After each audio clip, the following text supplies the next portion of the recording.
The biggest myths about weight loss that you've ever been told. First of all, let's remember one of my most famous lines. Weight off fast will never last. Weight off slow, you're good to go. Now, what do I mean by that? It turns out that over 90% of people who go on a quick weight loss diet regain not only that weight, but actually more weight than when they started. Well over 90%. One of the things that gets talked about repeatedly is the use of a low-carb diet to lose weight, a no-fat diet to lose weight, an intermittent fasting diet to lose weight, a keto diet to lose weight.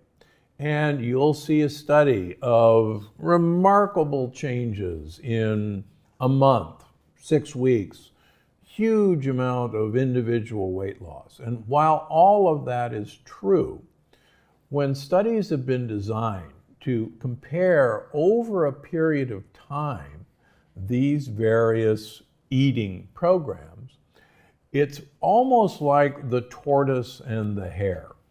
By that I mean, for instance, the Atkins diet, a low carbohydrate, keto, high protein diet, if you will, versus a normal carbohydrate or a low fat diet. In fact, the Atkins-like diet, TERS actually lost more weight more quickly than the other two diet groups. But when these diet groups were followed over a 6-month and then a year period, lo and behold, what happened was that the people who rapidly lost weight caught up with the slower losing weight group. And by the end of a year, there actually was little to any difference in any of the groups. And that's because things that are going to really require you to radically change your behavior are usually not sustainable over a longer period of time. And one of the things that I've spent my career teaching people in my practice is that I've got to find, they've got to find a lifestyle that they can live with, literally and figuratively. And that lifestyle may be very different depending on the individual.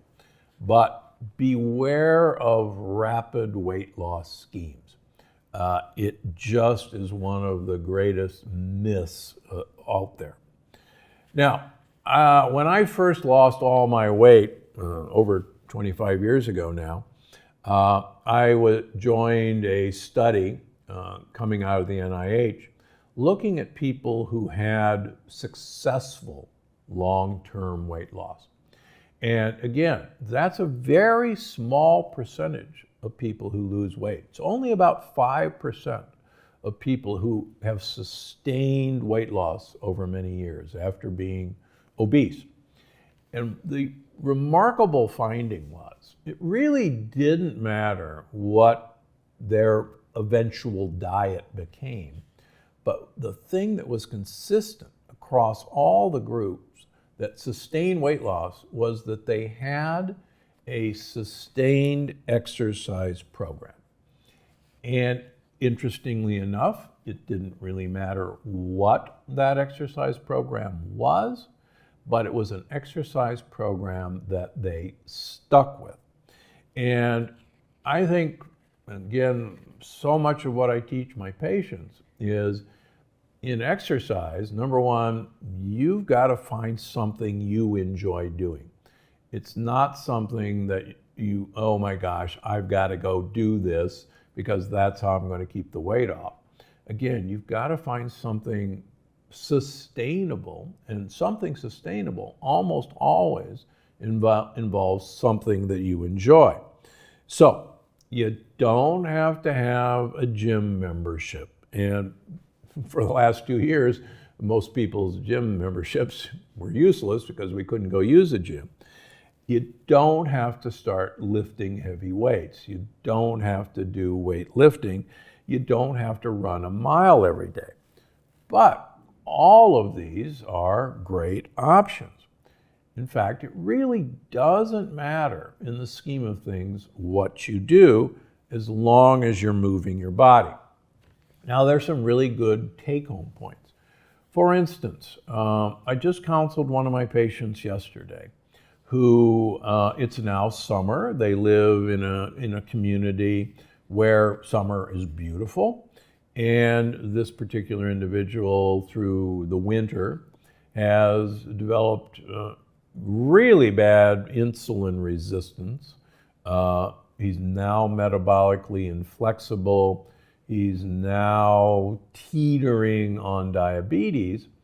And one of the things that we noticed about his behavior through the winter was he used to exercise every day. He used to have a personal trainer. And because of COVID, he no longer was using a personal trainer. And that personal trainer would work him 3 days a week. And he still does not want to use his personal trainer for COVID reasons, and that's okay. But we have to get him moving, and they happen to have a dog.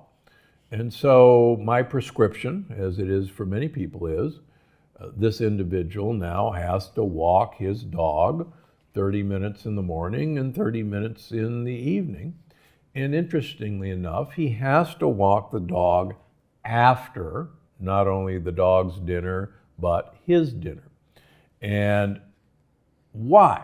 Because years ago, a very simple study was done looking at people who exercised 10 minutes before dinner versus exercised 10 minutes after dinner.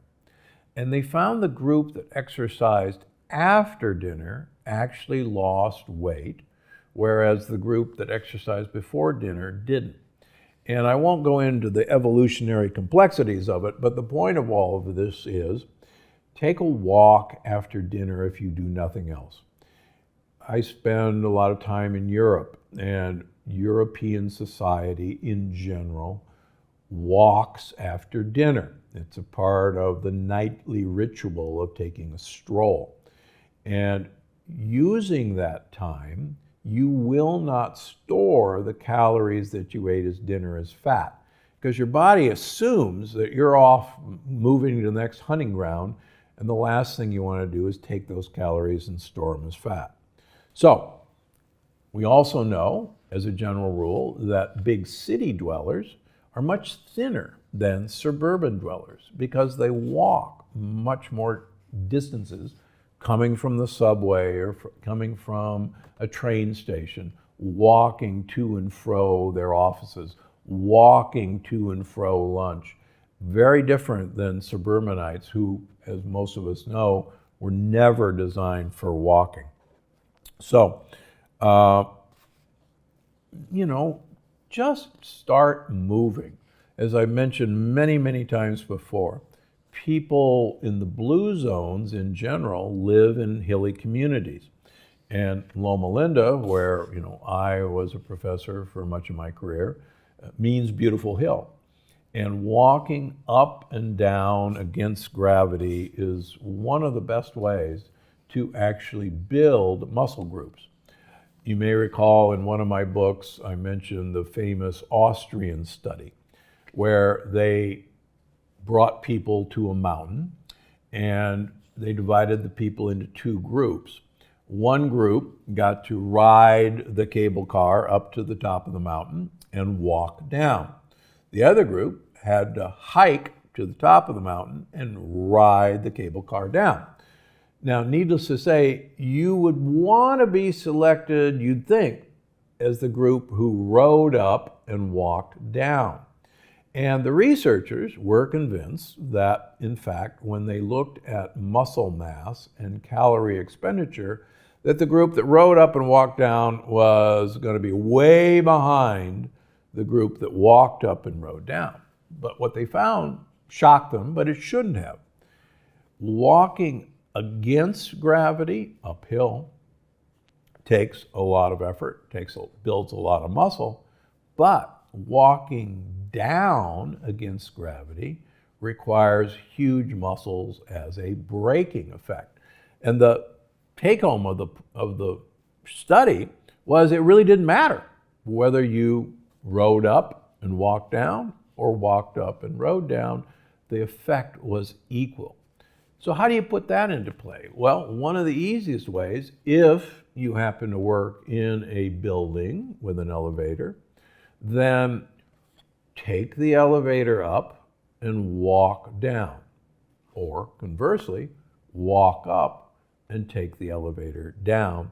You'll get a major benefit either way. And quite frankly, most people will choose to take the elevator up and walk down, but you'll still get a big benefit. So the point of all this is, weight off fast will never last. Weight off slow, you're good to go. And to keep the weight off, you almost invariably have to find an exercise program that you can live with. And that's the secret, and that's one of the biggest myths that we need to bust, that these rapid weight loss programs are everything they're cut out to be. They're not. You're definitely going to want to see this one. Extra virgin olive oil helps you lose weight. Very good studies comparing two groups of people where one group got extra virgin olive oil, the other group didn't. The group that got the olive oil lost 2 to 3 kilograms more than the group that didn't get it.